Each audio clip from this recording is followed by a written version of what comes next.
Welcome back, another episode of Fridge's Side Projects. As you can see here, we got a 318 Mopar hanging from my two-post hoist, and it has a 727 attached. So I picked this whole assembly up for 200 bucks off a buddy of mine. He pulled it out of his 75 D100. He's going to a big block. So he had this kicking around. He said he didn't need it any longer. So me being a Mopar guy and needing a running small block, I decided to scoop it up from him. So this will be a new kind of mini series on Fridge's Side Projects. We're going to see if we can build a rear-wheel drive muscle car for under $1,000. So the car this will be going in is currently sitting outside. I paid 400 bucks for it. It's a 1980 Plymouth Valeri Roadrunner, automatic, bucket seats, console car. Not a bad looking car. And then I paid 200 bucks for this whole shebang. We're not going to be using this 727. Probably just stick to the 904 that's in that car. Other than that, I don't think there's much else to tell you. So let's get crack-a-lackin'. First step is we're going to have to pull the converter bolts out, then get this transmission off, and we'll get this engine mounted up on a stand, and then obviously pull some of the accessories off. You know, like these manifolds are going to have to go, oil filter's going to have to come off, so we can pull the transmission off. That has a truck oil pan on it, and worst of all, it's got something I despise.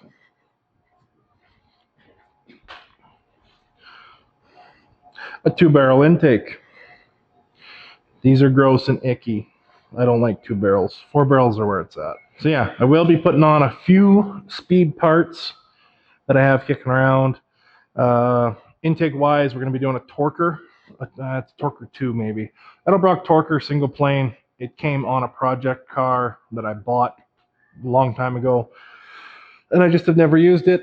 And then for headers, I have a set upstairs that need a lot of modification. They were built wrong from factory.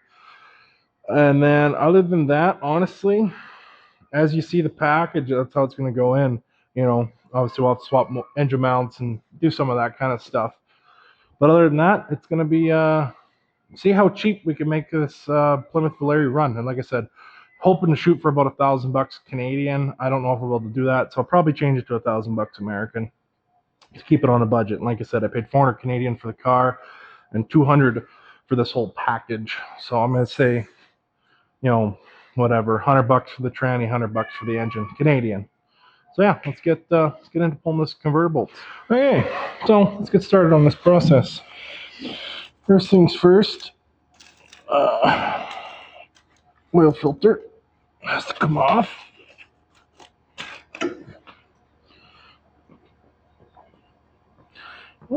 I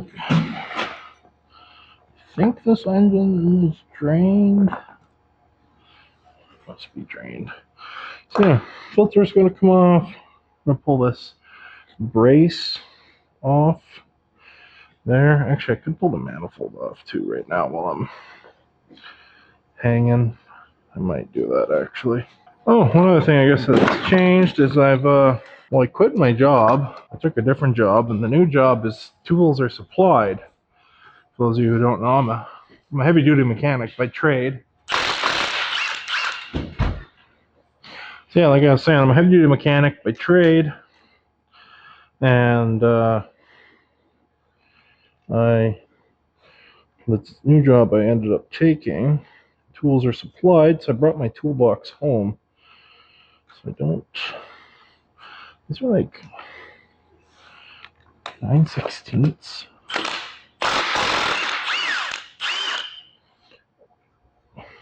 kind of weird. Should I get my magnetic tray? And now I know this episode will probably be coming out after the Camaro episode. Part 2 of the Camaro episode. And for those of you who haven't watched part 2 of Camaro series, I suggest you go do that now. Because it's we made some pretty interesting, well, I made some pretty interesting finds. Unfortunately, Seth was at work that day, so he wasn't able to do it.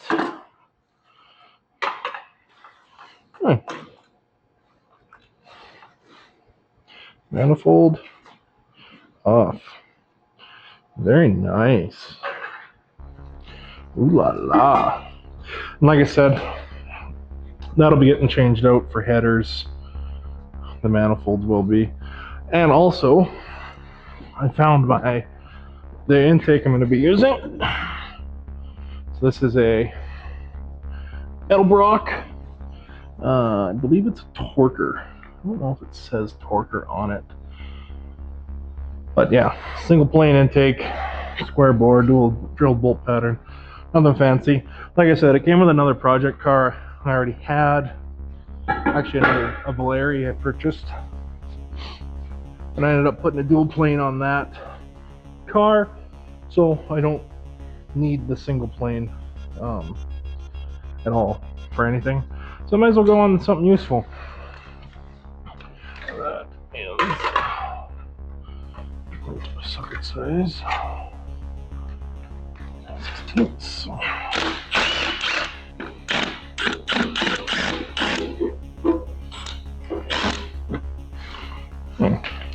This engine is disgusting, by the way. I already went and pressure washed it once, and this is the result of already pressure washing it once. So it's probably going to need to be cleaned again,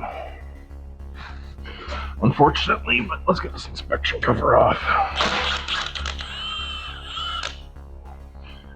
Let's do that. And yeah, like I was saying, this engine was running when pulled.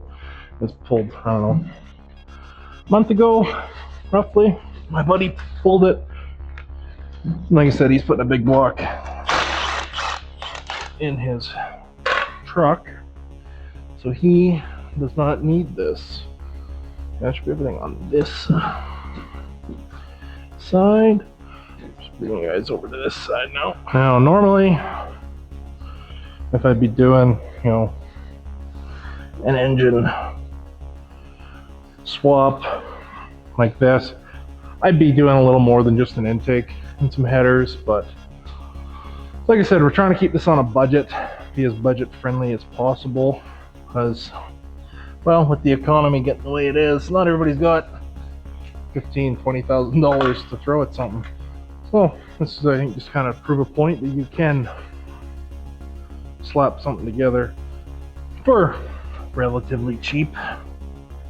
Obviously, you're still going to end up spending some money at the end of the day, but not everything's got to be a TV show restoration.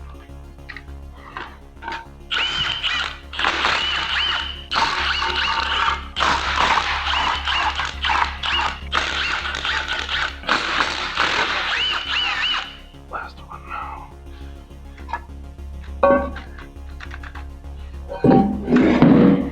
So yeah, as you guys can see, this is what the whole entire engine looked like before I started pressure washing. And unfortunately, I didn't want to wash it in my shop because it's disgusting.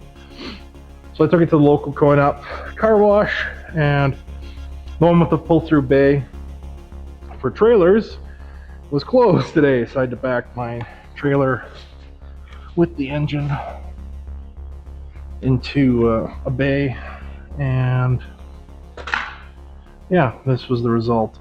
It was so steamy in there I couldn't really see what was going on, and then the manifold and whatever was in the way as well, so I couldn't totally get a perfect wash job, but it's good enough for now. I will probably do another wash on this. But anyways, let's get this starter off. I need a wrench. And that probably is another thing I will be doing, is a mini starter, aka a Mopar, like a Magnum starter off a newer series Magnum truck, simply because it just, A, more room, B, they're better. They're just plain better. They really are. You don't get that cool Mopar starter sound though. That part kind of sucks, but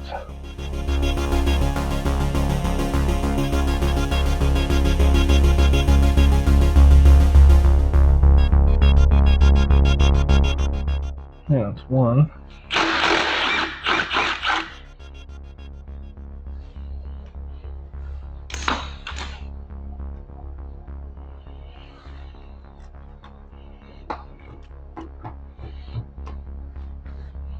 Come on, starter. You want to come off? I know you do. Well, just play nice.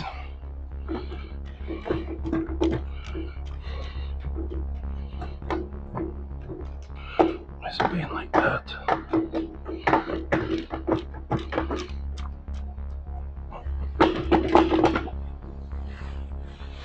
Is there like a tab holding it or something?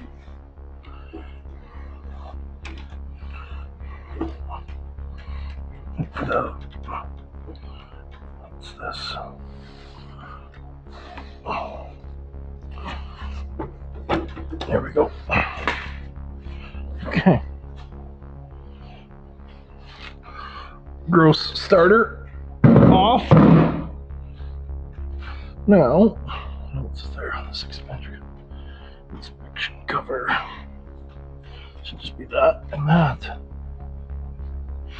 And then it should come off, hopefully. As you guys just saw from the footage, we got this side all torn apart.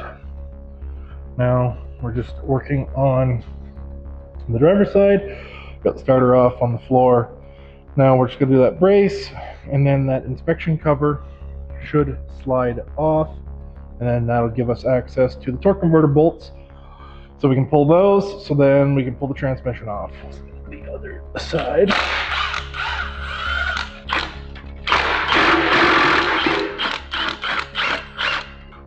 What's holding it here?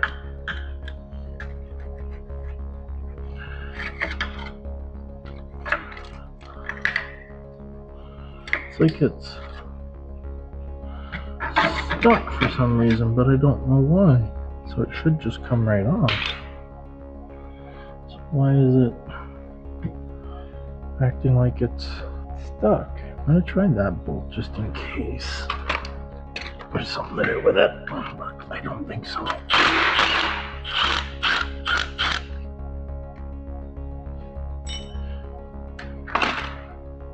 Because that should just be a transmission mounting bolt. You still stuck? So what the heck is going on here? Man, this engine's gross. Hey, I got the other one out. Now, I do believe this inspection cover should come off now. I hope. Maybe not. I got your two other bolts out though, sir. Sir, excuse me. Excuse me, sir. It's time for you to listen now, sir. Sir, you need to listen to my demands, sir. I'm gonna have to pull the oil pan to get this off. Cause yeah, it's like pinched in behind the block almost. I don't know if you guys can see what I mean, but I'm wrecking it, trying to get it out. What's going on here?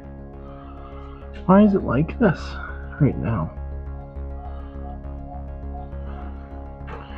It should come off with ease, like it should just drop out.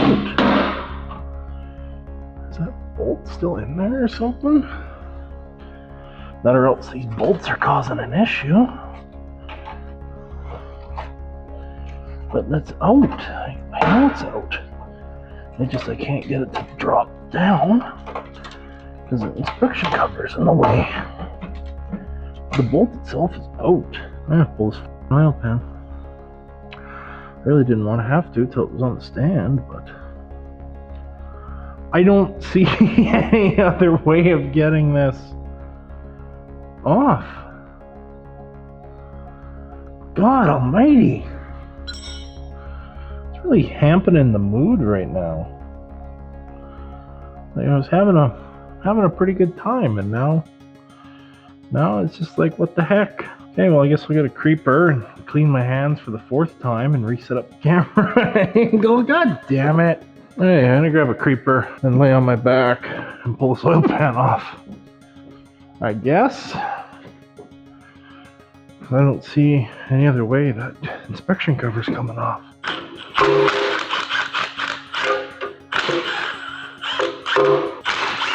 Fun and games.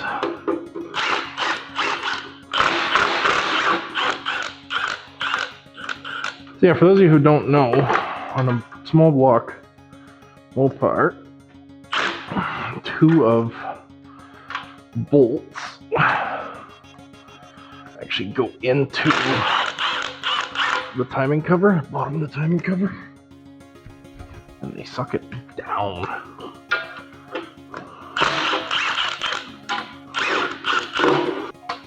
I see someone siliconed this too. So that's interesting. I'm gonna find out how much of a pain it is to get this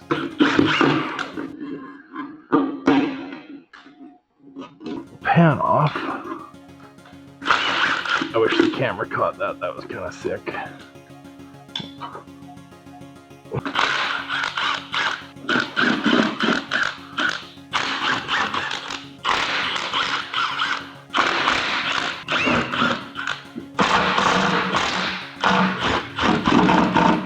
Oh, and yeah, for those of you at home that are wondering why I'm pulling the pan right now, it's because these bolts right here that hold the bottom of that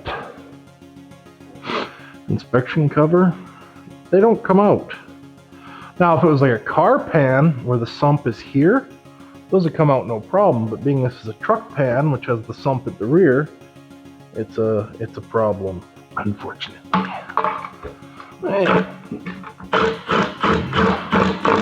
Well, would you look at that? The pan's gonna come right off. That's actually kind of nice of it. Thank you, Mr. Oil Pan. That's mighty courteous of you. Yeah, there's that. Get the inspection cover off. What's going on here?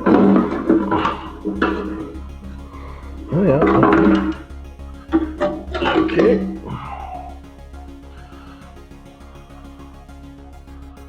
Now, this part of the inspection cover should come off.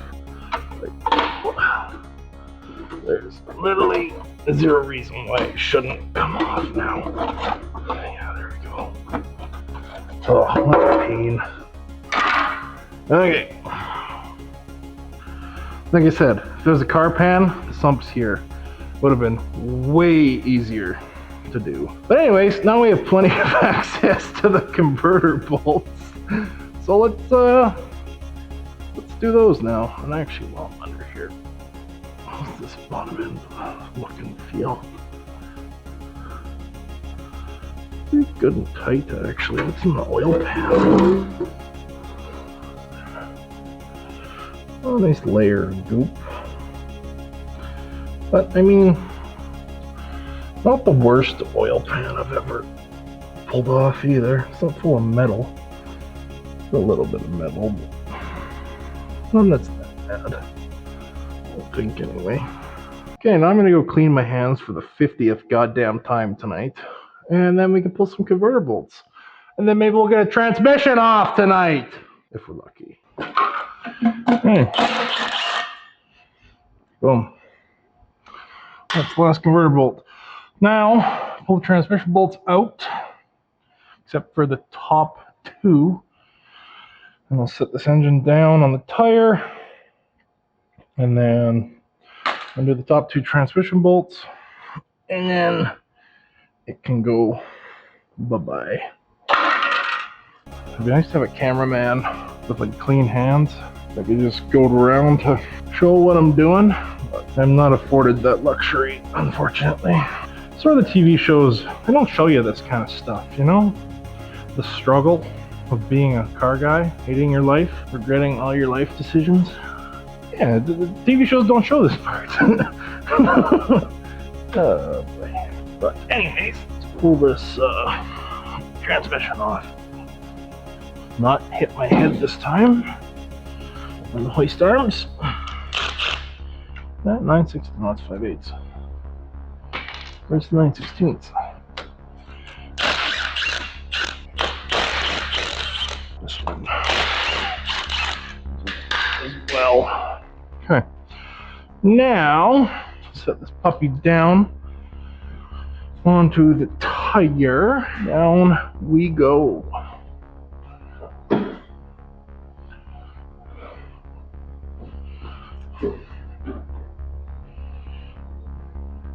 Do this without totally destroying stuff.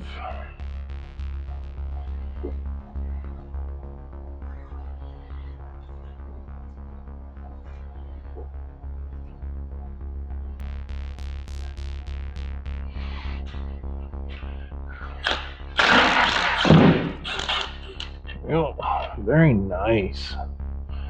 Where's going to screw?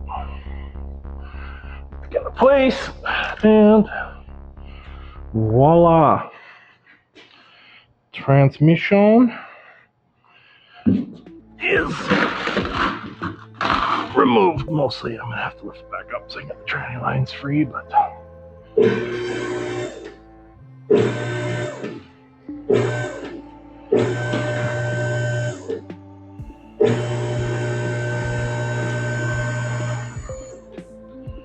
don't do that, please. No, stop, please. Thank you. Someone's puking under this engine. Coolant. Not too worried about coolant. Okay, transmission's home free. Very nice. Now, get this on an engine stand of sorts. Right. So last engine I had on this stand was the big block Ford from the F100 series. And now I gotta grab some different hardware and we can mount this puppy up. So as you can see, got the engine on the stand. From this point forward, obviously we're gonna be swapping to a car pan. I have to figure out a pickup tube. Then the only other thing we'll be doing is, like I said, we'll be throwing that torquer intake on. So next time you see me, I will probably be wearing different clothes because I gotta go to work. Yeah, let's just say it won't be happening tomorrow or tonight. So, well, if it was tomorrow, I'd be wearing different clothes still, but it won't be happening tonight. So I'm gonna be wearing different clothes. I can't guarantee when the actual engine is gonna get put together. I'm still on the debate of, do I try and clean it really good and give it a Craigslist rebuild, a little bit of make her a little sparkly, and to be honest, the car itself, like I said, it's just sitting out back. It's buried in a snowbank, so I probably won't be pulling the car out till March anyway. It's February the 8th right now, so I'm not going to put a set deadline on this, but hopefully next time you see me, which will be the end of this episode, so in 10 to 15 seconds, whenever I quit yapping, you'll see me again. But yeah, the plan is torquer intake, car oil pan, car pickup tube.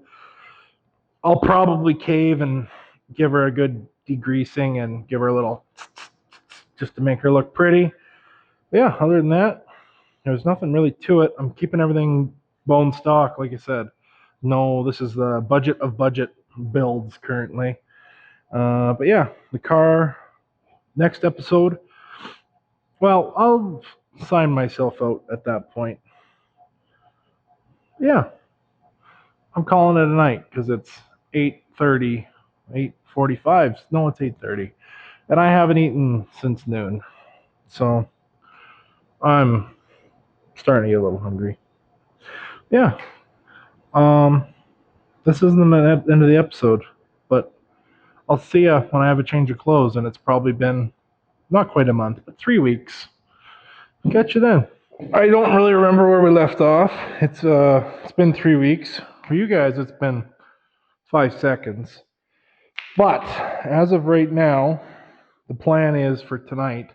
So it's Friday, March 7th at 9:30 at night. I've been gone, like I said, for 3 weeks. I had work, then I went snowmobiling in BC, and then I actually started my last year of my apprenticeship for school. So I've been home, and now, unfortunately, for the next 2 months, I only have weekends to work on stuff. I'm back to a Monday to Friday, you could call it, for the next 2 months while I'm in school. So there's going to be a lot of cramming going on my weekends off. So A, I can get stuff done. B, still film stuff because I'm not home every night. So I'm only home from Friday night till like Sunday shortly after supper. So I got 2 days basically a window to do stuff. So anyways, besides that, tonight the plan is we're going to swap the intake that I showed, that torquer intake, wherever it ended up. So yeah, like I said, last time I was here working on it, putting this torquer intake on it right here. This was on a car I had that I had purchased probably 10 years ago, at least. No? Yeah. So it's going to be cheapo. Oh, I got headers too. I got those headers that don't fit. But anyways, I'm getting distracted right now. Tonight, plan. Valve covers off. Clean up the valve covers. Swap intakes. Pan's already loose, so I'm going to pull the pan off. I got a pickup tube and an oil pump set up on a 360. We're going to swap it over. Tomorrow, I will be grabbing a 318 car pan. This is a truck pan. Rear sump is truck. Center sump, this is car. Car small block, truck small block. And I would use that pan, but that's for a 360.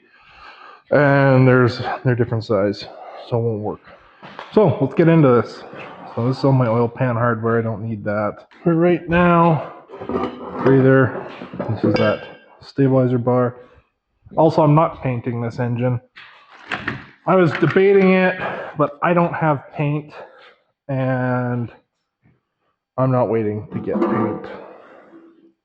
And I refuse to paint Mopar engines black, so it's going in dirty. Okay, so I think as I had mentioned previously, grab a box or something, scrape all the grease off into, or at least catch 90% of it. Otherwise it makes a mess on your floor in your shop, and it's just nasty, and you'll track it into vehicles. Then you'll be mad at yourself because you didn't listen to my tech tip of save yourself a bunch of cleaning time after the fact and do this now so you don't stain the white leather in your old lady's Mercedes.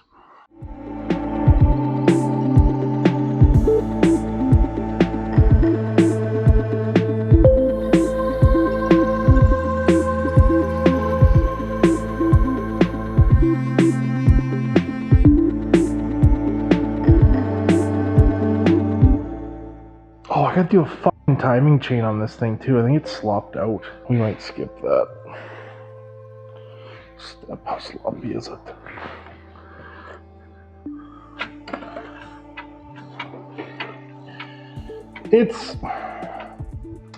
It's usable for what we're doing. It'll work. I'm not gonna change the timing chain. I do have a used one, but screw that. I'm not wasting my time changing it. Plus I don't think I have a timing cover gasket set. That also kiboshes that plan. And get some air and a buffer. The one nice thing is since I took my new job, tools are supplied now. So I actually have my personal cart here. I'll show you guys. I'm pretty proud of it. I think it's pretty sick. That's my personal cart. The actual toolbox is at home, but so it's nice because now I have my own tools here. Oh, and little sneak preview for those of you longtime viewers. That's the 390 from the F100 series. I finally got it back from the machine shop. Took long enough. That, I'm not sure when I'm going to start on it.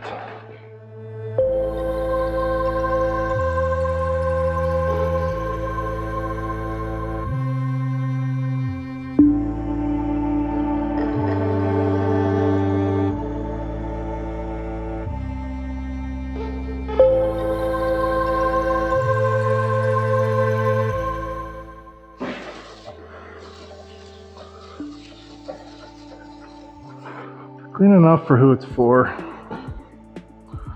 Also, Mopar drive, that's the drive shaft right there for the oil pump.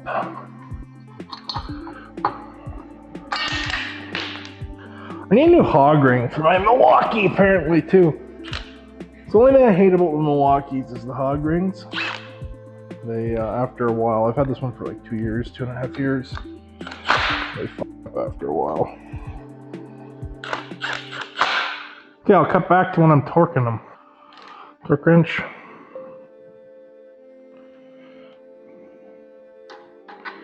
$35.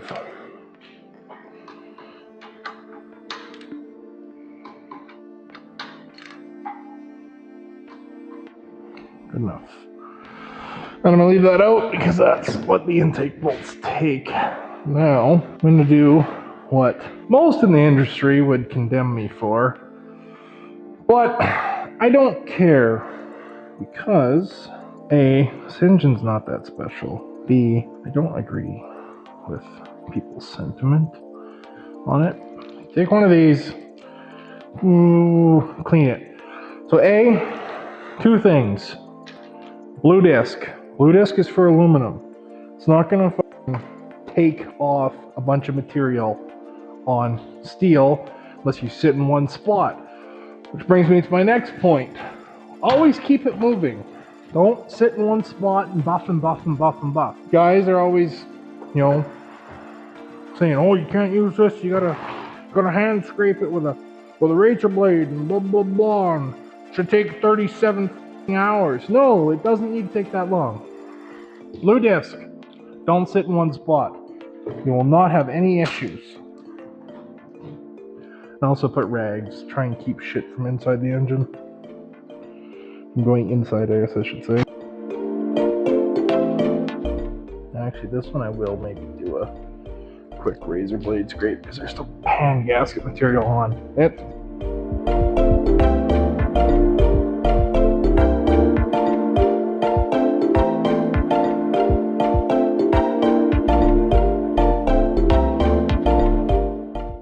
Now, I'm not saying a carbide scraper is the wrong way to do this. I should specify that. I just think it's not worth your time and your effort to sit there with a carbide scraper for 12 hours trying to get a perfect surface. Now, if that's how you want to spend your time, you're more than free and welcome to do it. But I will keep doing it my way, and you can do it your way. Not saying my way is right or wrong, it's just the way I do it, and I'm not changing the way I do it. Now, silicone and stuff, yes, you do in fact need a razor blade.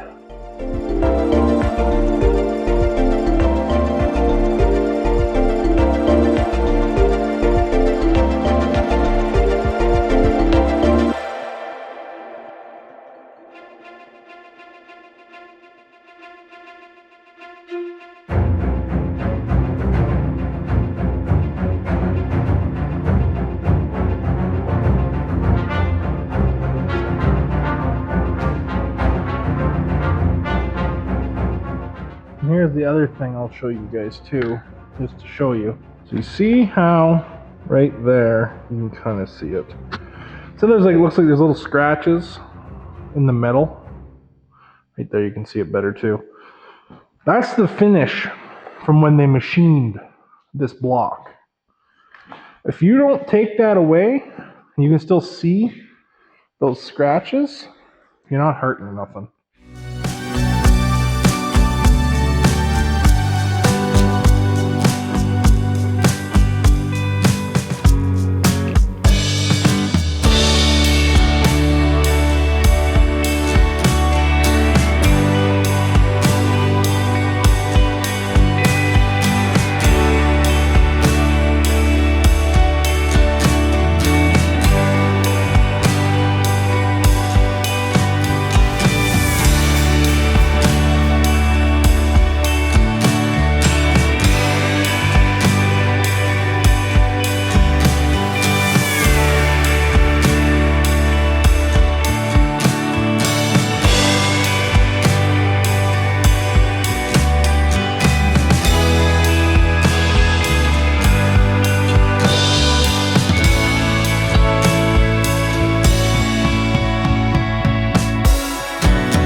valve covers quick. Yeah, I'm actually gonna grab a paint marker too, so I can mark where that rotor's pointing.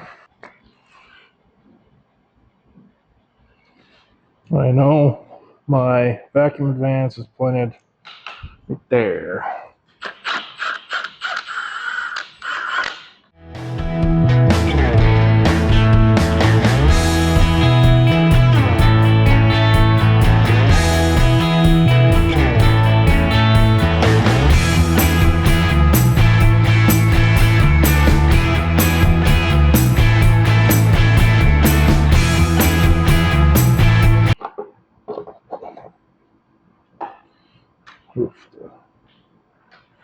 It's actually pretty good in here. Definitely not the worst. A lot better than that Chevy. That Chevy is bad. How's this side look?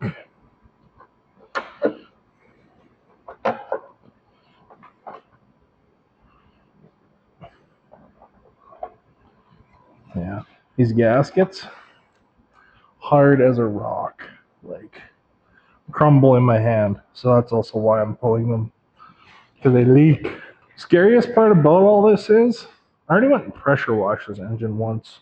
It's just this disgusting. Okay, intake off.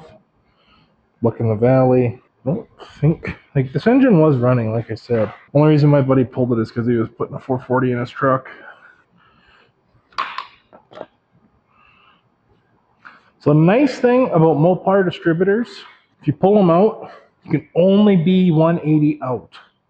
You can't be, 60 degrees out, 40 degrees out. You can only be 180 out. It's just a flat tang. Nothing special to them. I don't know. Some guys probably don't like that. I really like that personally.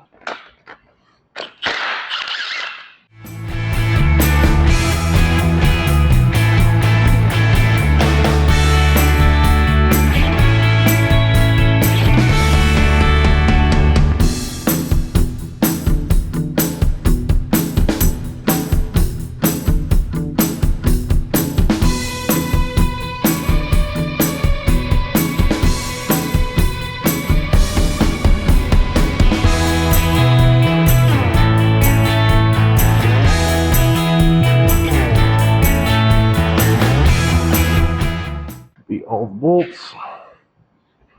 Now what's the odds? That's surprising.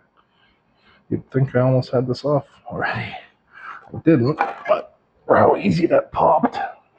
Usually they've been siliconed at least 37 times on the China wall. Okay. Actually, pretty good in here. One little piece of dirt I'll have to scoop up quick, but other than that, pretty respectable. Not gonna lie. Actually, I'm pulling this off.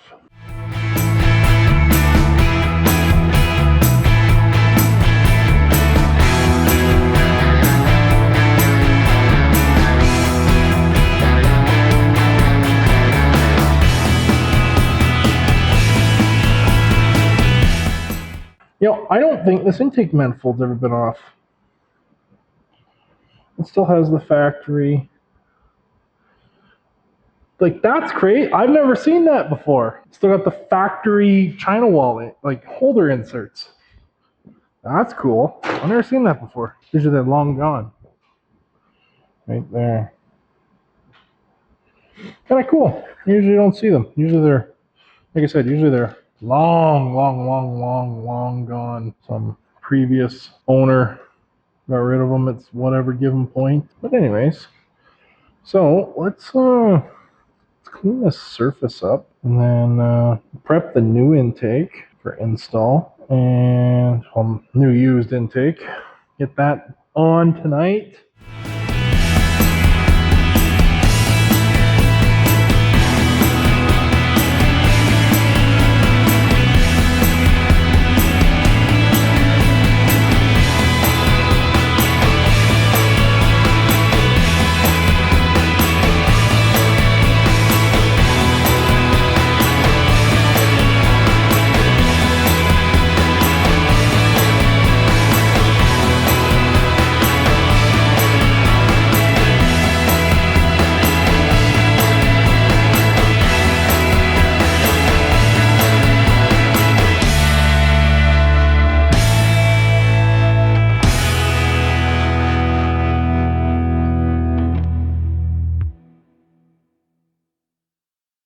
ports are so small on this little 318 head. Like, that's one thing a guy you don't really think about, you know, like, well, I guess not really not think about it, but how poorly designed. Well, I mean, it was good for the time. The cylinder head casting and everything, it was worked phenomenal for what it was designed to do at the time. But, you know, you want to put it in a performance application, you basically, to get any power out of, well, really anything, small block Chevy, small block Dodge, small block Ford, it's crazy to think how far the aftermarket has come in cylinder head technology in the past 30 years, even in the past 15 years, how far cylinder head technology has come, you know, chamber design, how you want your valves set up and whatever. It's the only thing I wish you could get with a Mopar is the variety of, you know, heads. You know, you go look at a small block Chevy head. I've been shopping for heads for that 350 I have on the floor, so I can go in that brown Camaro, and the variety and the availability of just any head configuration you can think of, you can buy it for a small block Chevy, and it's just really eye-opening how wonderful the aftermarket is providing. You know, basically you can tailor, especially small block Chevys, small block Ford's getting better too. You can tailor your engine to do exactly what you want it to do. It's pretty cool, actually. Yeah, it's my 7 cents.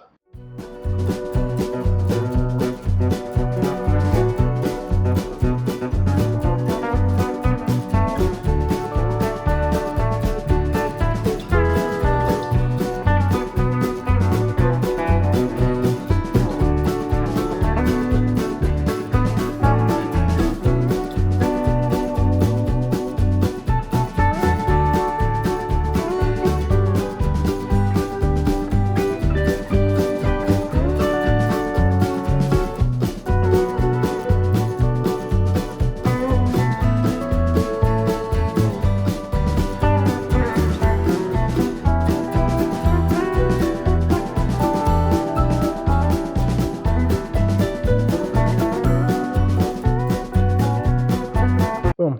I'm gonna call that good enough. So this is a Felpro part number 1213. This is the gaskets that I've had kicking around for a while. I'm not super particular on gaskets or anything. I end up always buying Felpro. Not that Felpro's better than anything else. It's just typically what I end up buying is Felpro. One thing I do like about Felpro, especially that part number, so the 1213 part number, it might have changed. No port for the EGR crossover, so that actually blocks it off, which is nice. As on a hot rod, don't really need the EGR port crossover. Now, there's varying opinions. You know, I usually try to put the blue to the port. Now these are the China wall gaskets. Now, a lot of people on these, they tend to just, you know, full silicone. They just put a big, huge glob of silicone. And I mean, not that there's anything wrong with doing that per se, but I mean, I feel like it's kind of a bit hack. I know this probably sounds rich coming from me, but I prefer this, use these like this, push it down. And these ones have little tape, so you can kind of stick them into place. Same with the back. Just pull this little white piece off without ripping it. And just line her up with your dowel.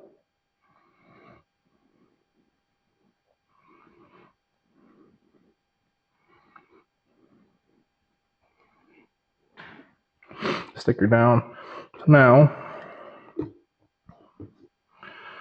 typically these will sit pretty nice once those gaskets are into place. Now,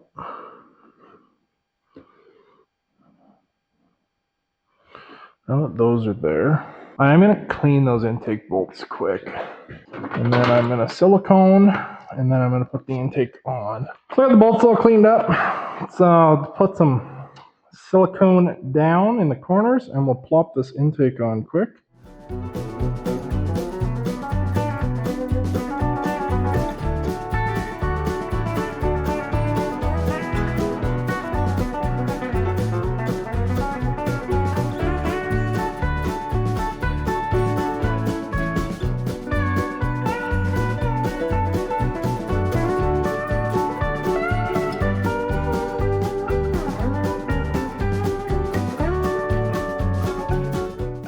Just remember, I think I showed you this in another episode, but squeeze, there's a bit coming out, take pressure off, and you hang it like this, it'll dry, creates a plug. Then you don't have to worry about your whole tube of silicone and trying to scrape it out with a nail. Okay, anyway, let's plop this intake on quickly. I'll still want to shake out of it first. This is why aluminum intakes are nice.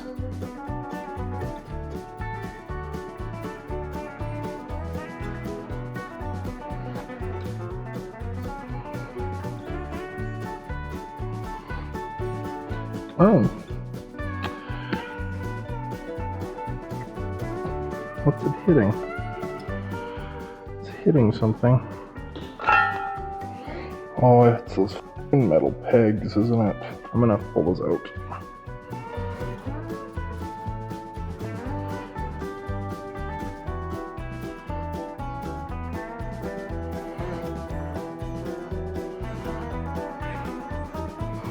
Boom.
I usually try and work in a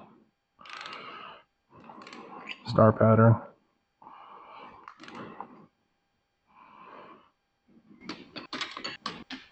Click. This one I'll have to do with a wrench. If you pulled this plug out, you'd probably get a socket on there, but I know how likely that plug is to come out, so I'm not even going to attempt it.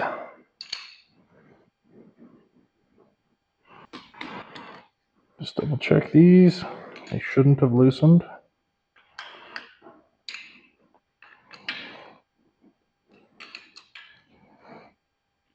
So now, next, we're at the valve covers cleaned up, sitting there, just drip drying right now. I'm gonna grab a can of brake clean. I'll brake clean them off, finish them up, put the gaskets in them. Yeah, that'll probably be it for tonight. It's like 12:15. Won't be putting an oil pan on tonight. The engine I need to get the oil pan off of is outside right now, and as you can see, my skid steer bucket currently is full of stuff that I need to deal with. So I can't just pick it easily with our bar.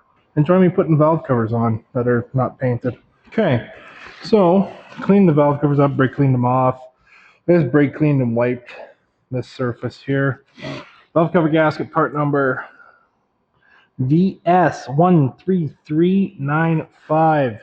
There again, Velcro part number. Like I said, I'm not partial to, well, maybe I am partial to Velcro. They have good quality gaskets, but I mean, you don't have to use Velcro. And quite honestly, when it comes to valve cover gaskets, I'm going to show you guys what I do, no matter what. Because it seems like I have troubles leaking and with them leaking unless I do this. 1 second. So I'll show you. So you see, you have the same issue with any valve cover that's not that full perimeter bolting, but see how, I don't know if you can see it or not, but see how it almost like bends. I don't know if you guys can see that, but like it's higher here than it is here. And a lot of times I end up with issues, valve covers leaking and whatever. And this engine doesn't overly matter. Oh, my gasket's out. Typically, to combat that, what I'll end up doing, this is especially a problem if you use like those cheap stamped steel, like aftermarket ones. Those valve covers are junk, like literal junk. So yeah, valve covers, there again, they're designed so you have these little tabs here. You put this piece over top and push them into place. Okay, so once you have the gasket into place, snapped into place on all your grooves, take your silicone again and just run a nice fine line on the gasket. Like, you don't need much. That's probably even too much. Just a nice fine line, nothing too crazy, just to try and help it seal.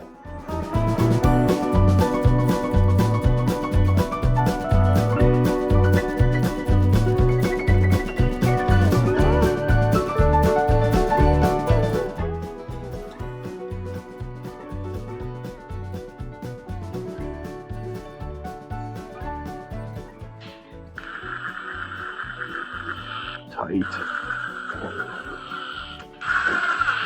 Don't need anything too crazy torque-wise. Okay, that one's done. Let's do the other side. And not that it matters where you put the fill port either, I know what car it's going in, so I know it's just going to be easier to access up there because the brake booster is kind of right here. And it's not like these valve covers have a specific side they have to go on. For this application, it being up there works better. Some applications, like a motorhome, for example, you'd probably want it backwards.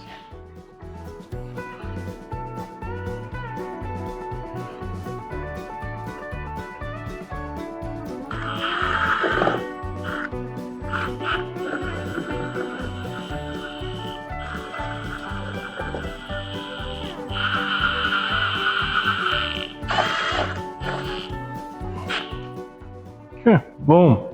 Only thing I'm going to do, I'll actually slap that distributor back in, and I want to tighten this down on here. Okay, like I said, Mopar, pretty hard to screw up the distributor, because you're either bang on or you're 180 out. There's no in between on a Mopar. Small block, that is. Big blocks are different. Oh, there. That was going to be it for tonight. I'm tired. Catch you in the next one. Yes. Engine. Ow. That hurt. I knew I was going to do that. Smoked my fucking head on the fucking beam for the fucking hoist. Why can nothing ever go fucking nice? Not fucking once. Tire. Oh, don't be like that. Excuse me?